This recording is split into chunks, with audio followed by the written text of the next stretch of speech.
Hi people, it's Archivist here, and today I have Anno 2205. Now, unfortunately for Anno, it falls into one of the least immediately appealing genres in all of gaming. Unlike first-person shooters or RPGs, you can't just immediately show a concise slice of gameplay that will appeal to people or create a high-octane CGI trailer. I mean, for Halo 5, for instance, what did Free for Free do, or did Microsoft do? They just showed this crazy awesome trailer of Spartans running down a hill, shooting up the Covenant, shooting up Prometheans, and people think, wow, that's cool, I want to get this game. If you want to sell Star Wars Battlefront, just show anything to do with Star Wars, and people will be excited because it's Star Wars. What do you do when you want to sell a city builder? Well, it's so hard to get people excited for it because, quite frankly, city builders aren't exciting. They are satisfying but not exciting.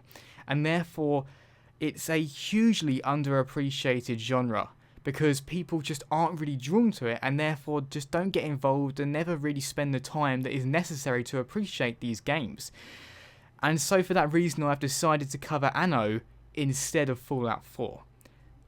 Also because everyone's talking about Fallout 4, and also because Fallout 4 I find on my computer is actually quite buggy, but hey, I just wanted to cover Anno for the reason that it's not getting the attention it deserves, and I feel like the attention it is getting is actually far too negative. And I'll get into that later, especially coming from people who have played previous Anno games. So, what is Anno? Well, Anno is a futuristic city builder set in a world where people who have settled on the moon have grown tired of how they've been treated by the people of Earth, and these are humans by the way, they're settlers, and have become independent and want to strike down on the people of Earth as terrorists. It's actually quite a zany plot, but it's treated with total seriousness. But in this far futuristic world, it is believable that this could happen. I mean, it's essentially like when there was the independence for America. People went over there but didn't want to be ruled anymore by this far-off colony. Same thing's happening now, just on the moon. I mean, you know, it does kind of make sense. So although it's a high-concept idea, it's in a way totally believable that something like this could happen.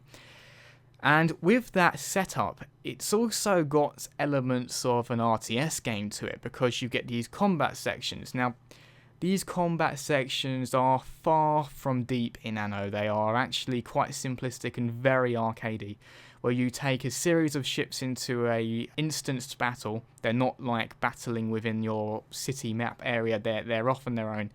And you just have to go through blowing up enemy towers, enemy ships, and using things like nuclear strikes, EMPs, and support fleets to go through and defeat the enemy, which is actually quite exciting. And it's quite a contrast, actually, to the more traditional gameplay where you're just nurturing your city and building up these factories in order to supply your people with the needs they desire. It's a completely different way of playing the game, and I found it quite refreshing, although it does get repetitive if you want to focus on it. It's the kind of thing that I did when I felt like a break, or where I felt like I needed to leave my city for a bit to generate some income. It's a very nice aside, and it also gains you some materials that allow you to enhance your factories by adding on the ability to fish faster or create robots quicker, things like that. But on the city building side of things, it is fundamentally about satisfying your citizens' needs, and when you've fully satisfied them, they will upgrade to the next level of citizen, and the next level of citizen will give you more money, and therefore it makes sense to just keep satisfying them and getting more and more income. But in order to satisfy their needs, you need to spend money on factories and resource gathering items and buildings, so it's very much a case of you need to spend money to make money. I actually spent a huge amount of money in order to gather, I think, metal alloys from the Arctic region, and I was almost in debt. I was almost bankrupt from it. But as a result of getting those materials, I was able to upgrade my settlers, and the yield from doing that far outweighed the amount I spent, and it was a good payoff. And I do find it satisfying, just if you look around your city area with your people, it's nice to see them walking through the town. You really are making this settlement from very little. And then you can move over to the side to see your factories and see this efficient machine where you have these high technology robots and machines kind of carving out the earth in the event that it's a quarry, or farming it with these drones. It's all very cool. I mean, in so many futuristic universes, they seem to be set in times of war. I find that very often. So we're very used to seeing futuristic weaponry, futuristic battles, but not so used to seeing futuristic civilizations. You have several kinds of regions as well. So your simple green lush environment is really easy to colonize. You can just slap down some buildings and they don't cost so much to do. Just make sure they're connected to a road basically and give them their basic resources like rice and water, and you're done. And actually that's the point that people have criticized, because these basic green regions are super easy to build up now, and people have taken that as the series being watered down, but you have to stick with the game a bit in order to appreciate where the difficulty comes in, because there's also Arctic regions, and these are far more difficult to colonize because you need to make sure that all your dwellings are around a heat source. So this means making sure that factories are nearby in some cases, or generators, and this will give you a relatively small area where you can build dwellings for your people in order to satisfy their need for warmth, essentially. And it makes building a lot more difficult because, as I say, the radius that most buildings project for heat is actually very small. So you'll never have the kind of cities in the Arctic regions than you will have in like your green regions. The green regions, you can have sprawling cities that look really cool, but in Arctic, it's more like you're having bases. This idea is further developed when you go to the moon, and on the moon, you have to make sure that all your settlers and all your factories, your quarries, are shielded by full shields, because you'll get periodic meteor strikes that look super cool, by the way, on the moon, where meteorites will just smash into the surface, and as you can imagine, if you don't have a shield up, they'll just destroy your population. So every time there's a meteor shower, you'll see them hit your shields and not hurt your population. It's actually quite cool to see. And the moon is super expensive to colonize as well. Just putting down a dwelling costs a lot, let alone like an ice quarry or a titanium quarry. And the reason you need to go into these different regions is to satisfy the needs of your citizens in lower regions. So for instance, the point I'm at now as of making this review is that I need to make bio-enhancers, I think. And in order to do that, I need to go onto the moon and get the technology there, because that's the only place you can get the necessary materials, and then you have to establish trade routes between the different regions so that they rely on each other. And trade routes are a little different to how they've been in the past, and now I'm speaking to people who have played previous Anno games. In previous Anno games, you tended to stick to one giant continuous map, and you would set up trade routes between islands. Now, however, when it comes to transporting goods between islands in the same sector, it's all done for you. You'll have automatic ships doing it. However, you do have to create them between the different regions.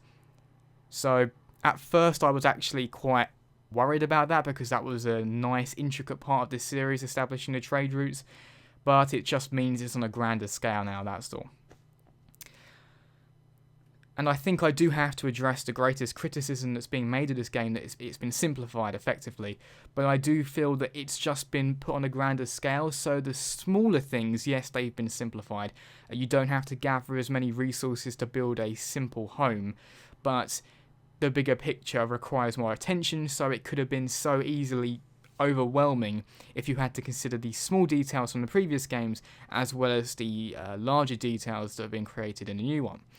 And as a result, I wouldn't say this is better than the previous Anno games, but it is a different one. I think, on the whole, it was important for them to change the way that 2205 played against 2070, because otherwise you would have just had two futuristic city builders with only minor changes, and it would have felt so similar. I think they needed to make the game evolve, and in some ways, in evolving it, they've also had to make concessions to prevent the series from becoming, overwhelming, because in some of the older games you really had to keep track of a lot, and you still have to keep track of a lot of things, but your focus is changed, I think it's fair to say. You also have these missions that other city builders, other corporation owners will grant you, and they're good for distractions, but I do sometimes find them a bit annoying when they're constantly reminding you to do them, especially if you just want to build your city. But generally speaking, like the combat missions, they can provide a nice aside. I think to conclude this video, it's best for me to speak to people who don't typically play city builders. If you're someone who maybe has watched some of my previous videos on games, like Call of Duty, Assassin's Creed, and you tend to favour those high-octane, fast-paced games, I would recommend dipping your toe into the water with Anno 2205. Because for the very reason that many long-term Anno fans criticise the game for being in some ways simpler, it actually makes it a perfect entry point for people who aren't familiar with city builders. But having said that, this game is quite expensive at the moment, so maybe wait for it to come down in price. I'm personally really enjoying it, and I've spent a lot of time on this game, and funnily enough, I don't feel the need to go back to Fallout right now because I am genuinely really enjoying this. I actually really like Anno 2205. So, as always people, thanks very much for watching and see you next time.